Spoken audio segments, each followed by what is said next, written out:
Okay folks, it's Friday and it's time to fire it up.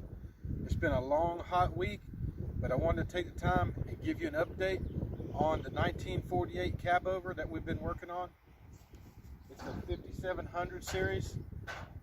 And right now we decided to call it Popeye because we have misplaced a headlight.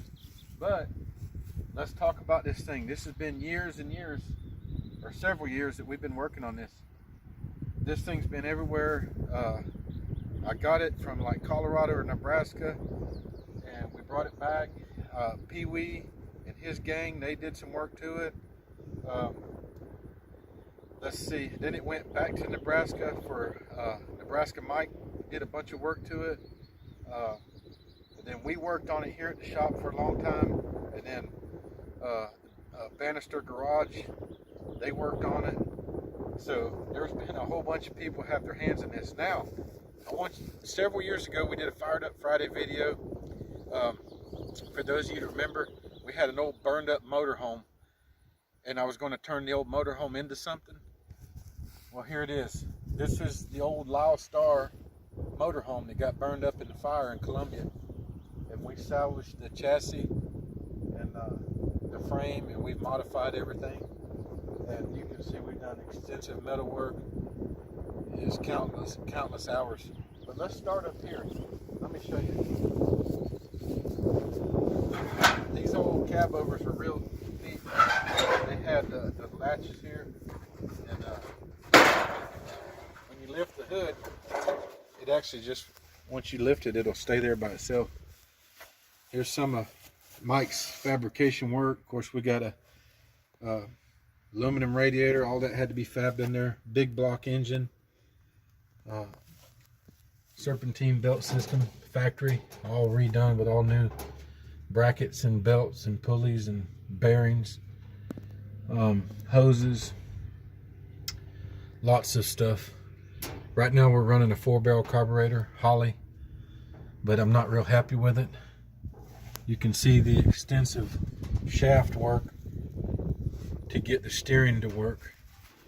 Lots of D-shaft and little U-joints. Here's our brake fluid reservoir running down into the master cylinder. This also has a hydro boost on it. Now, here's something else that I want to show a lot of people, especially the Chevrolet folks out there, and they'll know what I'm talking about. Here you go, right here. This is the original paint, and this was called Mariner Blue right here, and that came out. I know it's kind of hard to see. We've done all our gaps in our doors. Now we got to do our body work. But the door, you can see the door opens and closes. Got to put our latches in. They're good. Of course, it had this little handle to get up in here. So now here's another thing. These here feel like Elon Musk showing off our work. They're pretty strong. We've extended a long bed Chevrolet truck. We've extended that. We've widened and lengthened our fenders because that's just how I wanted it. And these running boards, they've been modified. Filler panels, handmade. Inside the bed, we did a under the bed gas tank back here. Got my a tank. I get a lot of tanks from a company called Tanks, ironically. And we put all new brakes on it. This is the original frame that we shortened and modified. And same thing on this side. All the fab work. It's all done. Nice and strong. This would be a good parade vehicle. Wave to everybody. Metal's real solid. You can see here these badges. And a Chevrolet 5700. I'll probably send them out to Dan's Polishing. Let him redo them. Right now, I'm gonna fire this thing up.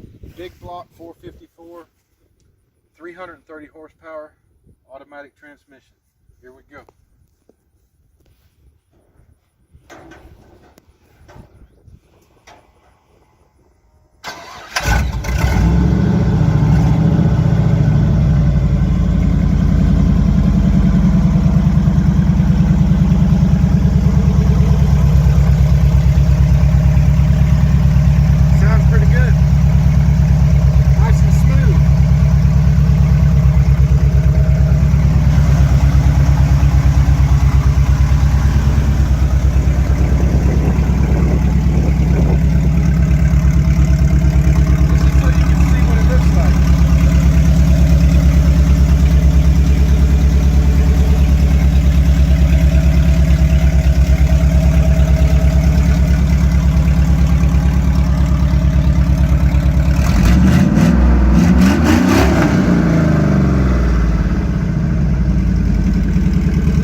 years in the making, and now I need to decide, should we leave it patina or should we put a real nice paint job and all the bells and whistles? You guys let me know, because I really don't know which way I want to go with it. And your input does matter. So listen, y'all have a good weekend. It's hot out here. We haven't mowed in over a month. We need rain. We'll see you next week.